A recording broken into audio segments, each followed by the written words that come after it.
From the desk of Gordon Haskett today, they upgrade to buy on the return of the former CEO, Todd Vasos, hoping to turn around those dismal margin and comps numbers. Stock is down more than 60% since the beginning of the year, was as high as $260 last year. The analyst behind that call joins us today, Gordon Haskett's Chuck Grom, with that new target of 140. It's great to have you. I guess what can Todd bring on his second run?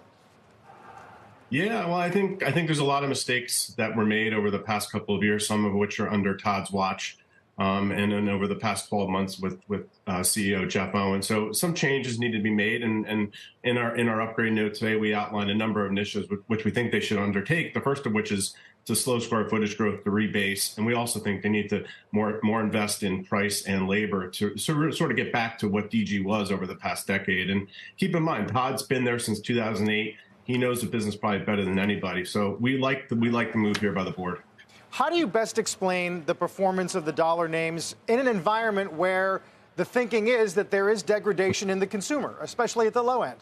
Yeah, it's a really great question and great observation. You know, if you were to say 2 years ago, which subgroup would do the best in this environment, you would think it would be the dollar stores. And I think the real big change today is what we've seen out of Bentonville and Walmart. They're so much better than they were, 5 to 10 years ago. They're focused on price. They're focused on that low-end customer. So I think that's the real big difference. The second is we're not seeing a lot of trade down like we did in 2008. In 2008, there was a culture shock to the system. It's very different right now. So these companies aren't seeing trade down like they were then. So I think that those are a couple of the reasons.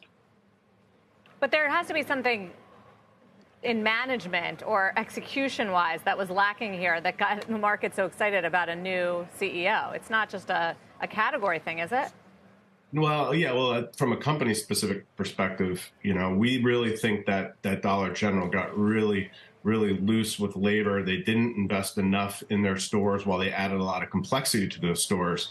At the same time, they took their prices up late last year, and for that low-end customer, value is key. And when you do all of those things, you start to lose your customer, you lose traffic, and that's what we've seen over the past year, and that's what's happened with Todd coming back today.